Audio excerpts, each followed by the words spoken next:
கர்த்தர் ஸ்தோத்திரம். இந்த நாளில் தேவனுடைய வார்த்தை கொடுக்க தேவன் கொடுத்த பெரிய கிருபைக்காக என் தேவனுக்கு நான் நன்றி சொல்கிறேன். நல்ல கண்களை முடிச்சு ஜெபிப்போம். பரிசுத்த பிதாவே உமக்கு ஸ்தோத்திரம். ஆண்டவரே பேசுறீங்களா? பிதாவின் ஆவியானவர் சொன்னீரப்பா, ஆவியானவர் பேசுங்க. இயேசுவின் நாமத்தினால ஜெபிக்கிறேன் நல்ல பிதாவே, ஆமேன் ஆமேன் ஆமேன். நம்ம எடுத்துக்கொள்ளப்பட்ட வசனம் என்ன வசனம் கேட்டிங்கன்னா, சங்கீதம் 1ஆம் அதிகாரத்தில் 2ஆம் வசனம். சங்கீதம் 1ஆம் அதிகாரத்தில் 2ஆம் வசனத்தை நம்ம பார்த்தோம்னா, கர்த்தருடைய வேதத்தில் பிரியமாயிருந்து இரவும் பகலும் அவருடைய வேதத்தில் தியானமாக இருக்கிற மனுஷன் பாக்கியவான் அப்படின்னு சொல்லி வேதம் கூறுகிறது. என் அன்பு கர்த்தருடைய பிள்ளைகளை, இந்த நாளில் கர்த்தருடைய பிள்ளைகளாக இருக்கிறீங்க. ஏனோ தானுங்கிற ஒரு கிறிஸ்தவ வாழ்க்கை வாழ்கிறது ஆண்டவருக்கு விருப்பமே கிடையாது. கர்த்தருடைய வேதத்தில் என்ன செய்யணுமா? பிரியமாக இருக்கணும். ஏன்டா இந்த வேத வசனம் தான் நம்மளை என்ன செய்யும்? ஏசப்போடைய பாதையில் நம்மளை வழி நடத்தும். கர்த்தருடைய பாதையில் என்ன செய்யும்? இந்த வசனம் தான் நம்மளை வழி நடத்தும். அதனால தேவ பிள்ளைகளை நீங்கள் என்ன செய்யக்கூடாது, பைபிள் வந்து கிறிஸ்தவங்க கையில் கொடுக்கப்பட்டிருக்கு, அதனால சும்மா நம்ம கையில் இருக்கலாம் அப்படின்னு நீங்கள் நினைக்காதீங்க. ஆனால் தேவ பிள்ளைகளை நீங்கள் என்ன செய்யணும்? ஆண்டுக்கு பயந்து நீங்கள் நடக்கணும். ஆண்டுக்கு பயந்து நடக்கும்போது தான் கர்த்தர் நினைச்சுவார், ஆசீர்வதிக்கிற தேவனாக இருக்கிறார். நான் தேவ பிள்ளைகளாகி நீங்கள் ஆண்டுக்கு பயந்து வசனத்தை பைபிளை திறந்து படிக்கணும். ஆண்களாக இருந்தாலும் சரி தான், பெண்களாக இருந்தாலும் சரி. ஆண்கள் சில ஆண்கள் நல்லா எடுக்கிறாங்க வசனம்லாம், பரிசுலாம் போட்டி போட்டு வாங்குவாங்க எங்கள் ஆலயத்தில். ஆனால் எல்லாருமே பைபிள் வசனத்தை என்ன செய்யணும்? வாசிக்கணும். பைபிள் வசனத்தை வாசிக்க தான் நம்ம என்ன செய்ய முடியும்? பரிசுத்தமாக்கப்பட்டுக்கிட்டே இருக்கும். பரிசுத்தத்துக்கு நேரம் ஆண்டவர் கூட்டிகிட்டு போயிடுவார். அதனால் தெய்வ பிள்ளைகளாகி நம்ம அந்த பைபிள் வசனத்தை பார்க்கும்போது கூட என்ன வசனம் போடணும்னு கேட்டிங்கன்னா, பிரசங்க 5ஆம் அதிகாரத்தில் 2ஆம் வசனத்தை பார்த்தீங்கன்னா, தேவ சமூகத்தில் துணிகரமாய் வாயினால் பேசாமலும். தேவ சமூகத்தில் என்ன செய்யக்கூடாது? துணிகரமாய் வாயினால் என்ன செய்யக்கூடாது? பேசக்கூடாது. தேவ சமூகம் என்ன? தேவ ஜெபிக்கிற இடத்துல கர்த்தருடைய ஆலயம். ஆனால் தேவ பிள்ளைகளை நம்ம எந்த இடத்துல இருந்தாலும் ஆண்டவர் நம்ம கூட இருக்கிறாரு. ஆனால் தேவ பிள்ளைகளாக நீங்கள் ஜெபிக்கிற இடத்துலையும் கர்த்தருடைய ஆலயத்திலையும் என்ன செய்யக்கூடாதா? நீங்கள் துணிகரமாக நம்ம வாயை நினைச்சக்கூடாது, நம்ம பேசக்கூடாது. வாயினால் பேசாமலும், மனம் பதறி ஒரு வார்த்தையிலையும் சொல்லாமலும். மனம் பதறிடக்கூடாது. தேவ பிள்ளைகளை நினைச்சக்கூடாது, மனம் பதறி எதையுமே பேசக்கூடாது. மனம் பதறி ஒரு வார்த்தையை சொல்லாமலும் இரு. தேவன் வானத்தில் இருக்கிறார், நீ பூமியில் இருக்கிறார். மனம் பதறினா என்ன சொன்னா, வசனம் போட்டிருக்கிறது ஒரு வசனம், நீ பதறினால் செதறிடுவான்னு சொல்லியிருக்கோம். அப்போ எதுக்குமே நினச்சிக்கூடாது. கர்த்தருடைய பிள்ளைகளை நம்ம பதட்டப்படவே கூடாது. நிதானமாக நம்ம வந்து கேட்குறதுக்கு தீவிரமாக இருக்கணுமா, பேசுறதுக்கு பொறுமையாக இருக்கணுமா. கேட்குற வார்த்தை பூரா நம்ம என்ன செய்யக்கூடாது? பேசிடக்கூடாது.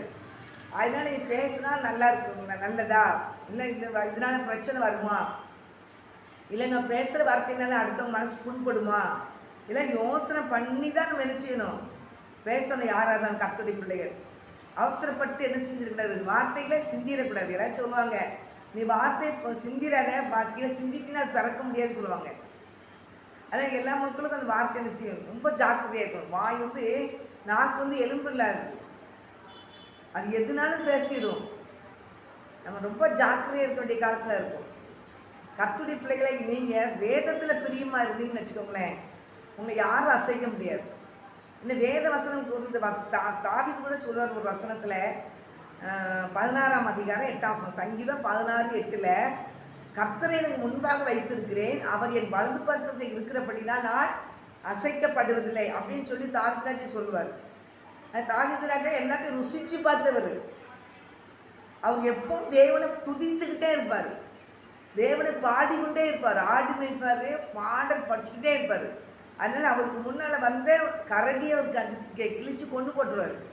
சிங்கம் வரும் அந்த ஆட்டை பிடிக்கிறதுக்கு, அதையும் கிழிச்சு கொண்டு போட்டுருவார். ஏன்னு கேட்டால் அவர் எப்படி செஞ்சார் இந்த காரியத்தைன்னா, அவருடைய தைரியம் ஒன்றும் இல்லை, தேவ வேதத்தில் அவர் பிரியமாக இருந்ததுனால, தேவனுடைய அன்பு அவர் மேலே ஊற்றப்பட்டதுனால, தேவனால் சிருஷ்டிக்கப்பட்ட, தேவனால் உருவாக்கப்பட்டதான் சிங்கம் கரடிகள்.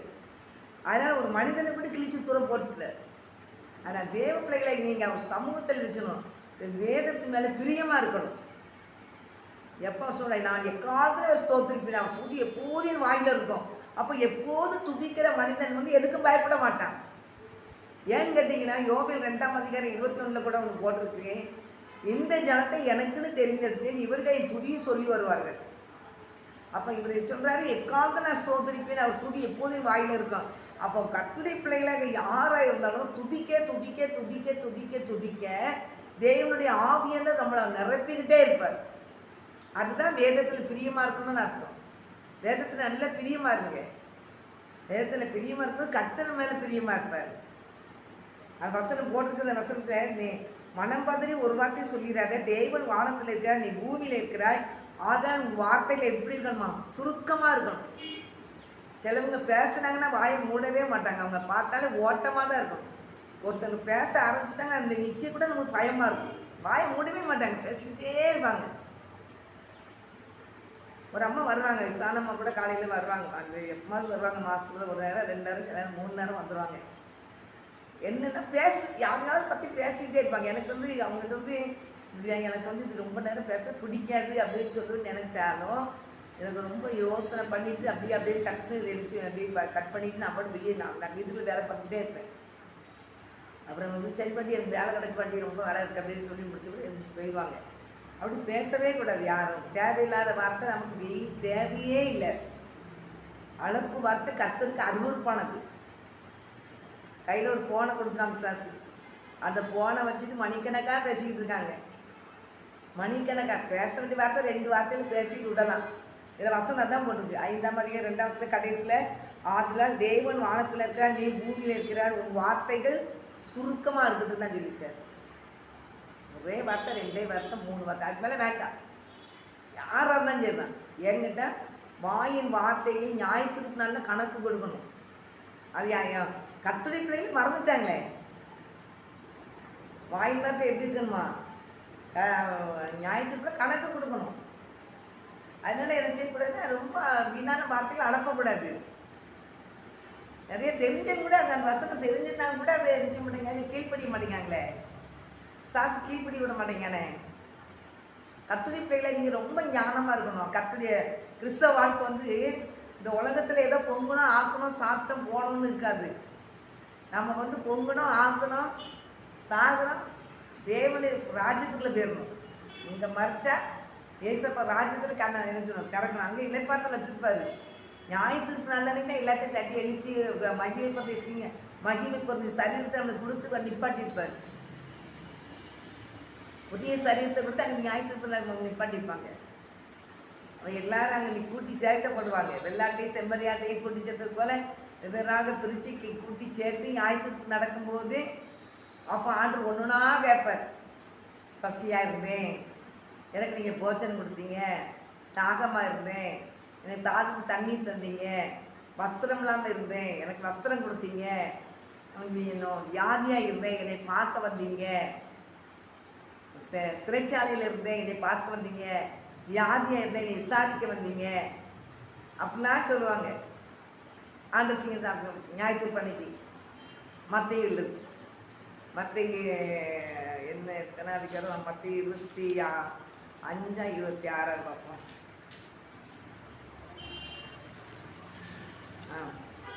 மத்திய 25 போட்டிருக்கு. 31ஆம் வசனத்துலேருந்து போட்டிருக்கு. 31லேருந்து 46 வரைக்கும் இதை போட்டுப்பார். அதில் எல்லாம் கொடுத்தீங்க அப்படி பார்ப்போம். நாங்கள் எப்போ அப்படி கொடுத்தோம் ஞாயிற்றுக்கிழமை மக்கள் நிற்கும்போது கேட்பாங்க. அவங்க கொடுத்தவங்ககிட்ட வச்சு கூப்பிட்டு வச்சு விசாரிக்கும்போது, மிக சிறியவர்களாகிய இவர்களுக்கு நீங்கள் எதை செய்தீங்களோ எனக்கே செய்தீங்க. தானம் தர்மம் பண்ணுறது, ஏழை எளிய மக்களுக்கு நன்மை செய்கிறது, வியாதிப்பட்ட பிள்ளைகளை போய் பார்த்துட்டு வந்து ஜெபிச்சுட்டு வந்தது, சிறைச்சாலையில் கிடக்கிற கர்த்தருடைய பிள்ளைகளை எவ்வளவோ இன்றைக்கி ஊழியக்காரங்க சிறைச்சாலையில் இருக்காங்க, அவங்களெல்லாம் போய் விசாரிச்சுட்டு வந்தது, பசியாக இருக்கிற பிள்ளைகளுக்கு ஆகாரம் கொடுத்தது, வஸ்திரம் இல்லாமல் இருக்கிற பிள்ளைகளுக்கு ஏழை எளிய மக்களுக்கு வஸ்திரம் வாங்கி கொடுத்தது, எல்லாம் ஞாயிற்றுக்கிழமை வந்து கொண்டு வந்துடுவார். அது ஏழை எளிய மக்களுக்கு நீங்கள் எதை செஞ்சீங்க, மிகவும் சிறியவர்களாகிய இவங்களுக்கு எதை செய்வீர்களோ அது எனக்கே செய்துன்னு ஆண்டு சொல்லியிருப்பார். அப்போ இந்த வேதத்தில் பிரியமாக இருந்தால் தான் நம்ம இதெல்லாம் கற்றுக்கொள்ள முடியும். ஆண்டு பேசுவார். தேவ பிள்ளைகளாகி நீங்கள் எடுத்துருக்கல இந்த உலகத்தில் இருக்கிறோம், நம்ம என்ஜாயோட என்ஜாய் பண்ணுங்க. அதனால ஒன்றும் இல்லை. இந்த உலகத்தில் படர்ந்த உலகம் வந்து எவ்வளோ பெரிய உலகம். இந்த உலகத்தில் வந்து நம்ம சந்தோஷமாக இருக்கிறது தான் அதை நம்ம படைச்சாரு. மரங்கள், கொடிகள், கிளைகள், அது பறவைகள், மிருகங்கள் எல்லாத்தையும் பார்க்குறதுக்கு ஒவ்வொரு ஆண்டு விசித்திரமாக படைத்த மிருகங்கள் எல்லாத்தையும் இப்படி பார்க்குறாரு. சிங்கம் இருக்குது, அதை கெரிச்சிக்கும் போது அது பயங்கரமாக இருக்கும், யானை இருக்கும், தும்பிக்கை வச்சுட்டு ஆட்டும்போது அதை எல்லாம் ஆண்டு படைச்சிட்டா இருப்பாருங்க. எவ்வளோ மிருகங்களை படைச்சிருக்கிறார், காண்ட மிருகம், நீர் யானை, இப்படி ஒவ்வொரு அதெல்லாம் பார்க்குறதுக்கு அனுபவிக்கிறது அதை கொடுத்துட்டாரு. போய் பாருங்க வைங்கன்னா கொடுத்துருக்குறாரு. காட்டு புஸ்தகங்களை போய் கவனிச்சு பாருங்க, ஆகாயத்து பறவைகளை பாருங்க, செடிகளை பாருங்க, கொடிகளை பாருங்க, எல்லாம் பார்த்து ஆண்டு கிருபை செஞ்சுருக்கிறாரு. அதெல்லாம் வசனத்தில் இருக்குது. அது ஞாயிற்றுக்கு நல்ல போது அன்னைக்கு வந்து அவனுக்கு கேட்பார், எல்லாம் கேட்பார், எல்லாத்தையும் பார்க்க வந்தீங்க இல்லை கொடுத்தீங்க அப்படின்னு சொல்லுவார். அவங்களுக்கெல்லாம் பரலோக ராஜ்யத்தை வச்சுருக்கிறாரு. ஆனாலும் வஸ்திரம் இல்லாமல் இருந்தேன், என்ன செய்யலை, எனக்கு வஸ்திரம் நீங்கள் தரல, பசியோடு இருந்தேன், எனக்கு ஆகாரம் தரல அப்படின்னு சொல்லி அன்று கேட்டுகிட்டே போவார். யாதியாக இருந்தேன், நீ பார்க்கவே வரல நீங்கள் அப்படின்னு எல்லாம் பட்டியல் போட்டு கேட்பார். அப்போ அவங்க என்ன சொல்லுவாங்க, அவர்கள் எல்லாத்தையும் பார்க்க வந்தீங்க. அவங்க வந்து அவர் சொல்லுவார், எப்பொழுது கண்டு உமக்கு நாங்கள் உதவி செய்யாது இருந்தோம் அப்படிம்பாங்க. அப்போ 45 வசனம் கொடுக்க, அப்பொழுது அவர்களுக்கு பிரயோஜனமாக மிகவும் சிறியவர்களாகிய இவர்களில் ஒருவனுக்கு நீங்கள் எதை செய்யாது இருந்தீர்களோ அதை எனக்கே செய்யாது இருந்தீர்கள் என்று மெய்யாகவே உங்களுக்கு நான் சொல்லுகிறேன். மிக சிறியவங்களாகிய அவனுக்கு நீங்கள் எதை செய்யலையோ அதனால் என்ன செய்யுங்க, அது எனக்கே செய்யலை அப்படிங்கிறார். நம்ம வந்து ஆலையை கட்டி கொடுக்க வேண்டியதான், காணிக்கை நிறைய கொடுக்க வேண்டியதான், கட்டத்தர நம்ம கொடுக்குறோம். இன்னும் பக்கத்தில் இருக்க ஏழை பிள்ளைகளையும் என்ன செய்யணும், விசாரிக்கணும்னு ஆண்டவர் சொல்கிறாரு. நம்ம எப்படி இருக்கோம் நமக்கு தெரியல. அதனால் அதுலேயும் கொஞ்சம் நினச்சிங்க, அந்த மக்களுக்கும் எப்படி இருக்கீங்கப்பா, நீங்கள் உங்கள் ட்ரெஸ் எதுவும் வேணுமான்னு கேட்டு வர, கிறிஸ்மஸ்க்கு ட்ரெஸ் எடுக்கும்போது, பிறந்தநாளுக்கு ட்ரெஸ் எடுப்பேன், அவங்களுக்கு நீங்கள் நினச்சிங்க எடுத்து கொடுங்க. கண்டிப்பாக நீங்களும் இல்லை நானும் இல்லை, எனக்கும் அதே தான், நானும் அது செய்யணும். நான் அப்படி போதிச்சுட்டு போகிறது பிரயோஜனம் இல்லை. போதிக்கிற நானே ஆகாதவெல்லாம் பெறக்கூடாது. அதனால் நம்மளும் போதிக்கும் போது நமக்கு வார்த்தை குத்தும். அதான் தேவ பிள்ளைகளாக்கி நம்ம கொஞ்சத்துக்கு உண்மையில அநேகத்துக்கு அதிகரிப்புன்னு ஆண்டு சொல்லியிருக்கிறாரு. ரொம்ப ஜாக்கிரதையாக இருக்கணும். கர்த்தருடைய பிள்ளைகளை வேதத்தில் பிரியமாக இருக்கும்போது ஆண்டு தான் சொல்லி கொடுக்குறாரு. இரவு கூட வேதத்தில் தியானமாக இருக்க மனுஷன் பாக்கியவான், பெரிய பாக்கியம். அதனால் கர்த்தருடைய பிள்ளைகளை நம்ம என்ன செய்யணும், வேதத்தில் பிரியமாக இருந்து அவருடைய வேதத்தை நம்ம என்ன செய்யணும், அறிந்து மக்களுக்கு என்ன செய்யணும், நன்மை செய்யணும்னு ஆண்டவர் சொல்லியிருக்கிறார். ஆனால் கர்த்தருடைய பிள்ளைகள் வேதத்தை பார்க்குறோம். 46 வசனம் 25, மத்தேயு 25 அதிகாரம் 46 போட்டிருக்கு. அந்தபடி இவர்கள் நித்திய ஆக்கினையை அடையவும் நீதிமான்களோ நித்திய ஜீவனை அடையவும் போவார்கள். யாருக்கு நன்மையே செய்யலை அப்படின்னு சொல்லிக்கிட்டு அவங்க எங்கே போகிறாங்களா, நித்திய ஆக்கினையை அடைவாங்களாம். எல்லாத்துக்கும் உதவி செய்கிற பிள்ளைகளுக்கு அந்த நீதிமான் பேர் வச்சு அவங்க என்ன செய்வாங்களாம், அவங்க என்ன செய்ய எங்கே போகிறாங்க, நித்திய ஜீவனை அடைவாங்க, அங்கே போவாங்க. பிரித்து ஞாயிற்றுக்கு கொடுத்து வலது பக்கத்தில் நிற்கிறவங்க தேவனுடைய ராட்சியத்துக்கு போகிறாங்க, இடது பக்கத்தில் நிற்கிறவங்க அப்பின் கடலில் போகிறாங்க. அப்படி ஞாயிற்றுக்கு நடந்து எல்லாத்தையும் ஞாயிற்றுக்கு கொடுப்பார். உலகத்தில் இருந்துட்டு அப்படியே சாக போகிறது கிடையாது. இன்றைக்கி இப்போ ஒவ்வொரு காரியத்துக்கு என்னதுக்குன்னா பதவி போட்டி போட்டு சண்டை போட்டுட்டு வெறிகுண்டு போய் நிற்கிறாங்க. பதவினா என்ன அப்படிங்கிறது தெரியல. அதெல்லாம் எவ்வளோ பொறுப்பாக செய்யணும், ஒவ்வொரு பதவியும் செய்கிறது எவ்வளோ ஜாக்கிரதையாக இருக்கணும், மக்களுக்கு தெரியல. அதனால் தேவ பிள்ளைகளாக நீங்கள் ஆண்டுடைய ஊழியமாக இருந்தால் கூட அந்த ஆண்டுடைய ஊழியம் கனமான ஊழியம், ரொம்ப ஜாக்கிரதையாக செய்யணும். எல்லோரும் ஊழியம் செய்கிறாங்க, நானும் ஊழியம் செஞ்சிருந்தேன்னு சொல்லி மூஞ்சி கூட விழுந்து கிடக்கக்கூடாது. முடிவு பறிந்து இழைத்திருப்போம் தான் ரட்சிக்கப்படுவான். நானும் தான் எல்லா மக்களும் நான் முடிவு பறிந்து கர்த்தருக்குள் இழைத்துறா தான் நம்ம வந்து ஓடுற ஓட்டம் பொறுமையாக இருக்கணும்னு தான் அந்த எபிரேயர் அதிகமாக சொல்கிறது. இந்த 12ஆம் அதிகாரம் 1 எபிரேயர் 12ஆம் அதிகாரத்தில் அந்த 1ஆம் வசனத்தில், ஆகையால் மேகம் போட்டு இத்தனை திரளான சாட்சிகள் நம்மை சூழ்ந்து கொண்டிருக்க பாரமான யாவையையும் நம்மை சுற்றி நெருங்கி இருக்கிற பாவத்தையும் தள்ளிவிட்டு, அப்படியே ஊழியங்கிறது ரொம்ப ஜாக்கிரதை. பாரமான காரியங்கள் வரும், குடும்பத்தில் எல்லாத்தையும் உதறிடணும், பாவம் வரும் உதறிடணும். நமக்கு அவர் நெருங்கி சுற்றி நிற்கிற பாவத்தை தள்ளிவிட்டு விசுவாசத்தை துவக்கிறவரும் முடிக்கிறவருமாய் இருக்கிற இயேசுவை நோக்கி நமக்கு நியமிக்கப்பட்டிருக்க ஓட்டத்தில் என்ன செய்யணுமா, ஸ்பீடாக போகணும். அந்த சொல்லலை, பொறுமையோடு போனால் தான் நம்ம என்ன யாரும் நிதானித்து செயல்பட முடியும். பொறுமையோடு போகிறதால வேகமாக போய் அந்த எந்த ஊழி செஞ்சு மூஞ்சி குப்புற உளுந்து அழுகுதான் பரலோக ராஜ்யத்துக்குள்ளே வராமல் போயிட்டாங்கன்னா இப்போ பிரயோஜனமே இல்லை. அந்த எந்த ஊழியம்னாலும் ஊழியம் கனமான ஊழியம், கனமான ஊழியத்தை பயபக்தியோடு செய்யணும். நான் செய்கிறது ஆண்டுக்கு பிரியுமா பிரியம் இல்லையா, அது நம்ம அனுதினமாக ஆண்டுகிட்ட என்ன செய்யணும், கேட்டு பெற்றுக்கொள்ளணும். அந்த தேவ பிள்ளைகளாகி நம்ம எந்த காரியத்தையும் சில காரியங்கள் ரொம்ப விசாரிச்சுதான் அந்த காரியங்களை செய்யணும், அவசரப்படவே கூடாது. நான் தேவ பிள்ளைகளாகி ஊழியம் வந்து கர்த்தருடைய ஊழியம். இந்த ஊழியத்துக்கு வந்து பயங்கரமாக பிசாசு எதிர்த்து நிற்பான். ஆண்டவர்கிட்ட அப்படி எத்தனை வாட்டி பிசாசு எதிர்த்து நிற்பான். அதனால் அவர் அப்பாலே இப்போ சாத்தானேன்றார். சாத்தான் இல்லையா, அந்த லேகியம் பிசாசு பிடிச்சவனை தேடி அங்கே போய் ஆண்டவர் வச்சுட்டு கடையில் அங்கே அக்கறையில் போய் கல்ற தோட்டத்து கிடக்கிற அந்த பிசாசு அவன் சங்கினால் கட்டப்பட்டு அவன் கல்லினால் மேலே தீரிக்கிட்டு இருக்கிறவனை போய் விரட்டும் போது 2000 பன்னிக்குள்ளே அந்த பிசாசுக்கு நுழைஞ்சிச்சு. ஒரு பன்னி இல்லை, 2000 பன்னிக்குள்ளே அந்த பிசாசின் ஆவிகள் ஓடிச்சு. அவங்கள்ட்ட இருந்த பிசாசின் ஆவிகள் அதாவது சும்மா ஷடார்னு போய் யார்கிட்டையும் போய் நினச்சிக்க முடியாது, ஜெபிக்க முடியாது. அங்கே எத்தனை ஆயிரம் பிசாசுக்குள்ளே உட்காந்துருப்போம் நமக்கு தெரியாது. நான் தேவ பிள்ளைகளாக நம்ம என்ன செஞ்சோம், ரொம்ப ஜாக்கிரதையாக என்ன செய்யணும், செயல்படணும். அதில் ஒரு பெரிய ஜெப கூட்டத்தை வச்சுட்டு என்ன செய்யணும், ஜெபிக்கிற மக்களை வச்சு அந்த மக்கள் தேவனுக்கு ஒப்பு கொடுத்து அந்த மக்கள் தேவனை ஃபாலோ பண்ணுறாங்களா, தேவனுக்கு பயந்து நடக்காங்களா, பைபிள் படிக்காங்களா, ஜெபிக்காங்களான்னு சொல்லி கொஞ்சம் ஜெபிக்க வச்சு வசனத்தை அறிக்கை செய்து நீங்கள் ஜெபிங்கன்னு சொல்லி வச்சு தான் ஆண்டு போய் வழி நிறுத்தணும். சும்மா எங்கேன்னு நான் போய் டக்கடா போய் நம்மளும் ஆயத்தம் இல்லாமல் போய் அவங்ககிட்ட போய் மோதிட்டு கடைசியாக அவன் தள்ளி விட்டுட்டு அவனையும் நரத்து கொண்டு போயிடுவான், செபிக்க போனவங்களையும் நடத்த கொண்டு போயிடுவான். ரொம்ப ஜாக்கிரதையாக இருக்கணும். எத்தனை பேர் அந்த பிசாசு முடியல சிக்கி கிடக்காங்க. செபிக்கிறதுக்கு போனால் நான் பார்த்த அளவுலே நான் எனக்கு தெரிஞ்ச அளவுலே ஊழியத்துன்னு போய் எத்தனையோ பிள்ளைங்க பிசாசுகளை சிக்கி அந்தாலும் விழுந்து கிடக்காங்க, எந்திரிக்க முடியாமல். பிசாசு கஷ்டமானது அவங்கள பைத்தியமாக கூட ஆக்கி வச்சுருக்கான். அதான் தேவ பிள்ளைகள் ரொம்ப ஜாக்கிரதையாக ஊழியத்தை செய்யணும், ஜபத்தோடு இருக்கணும்.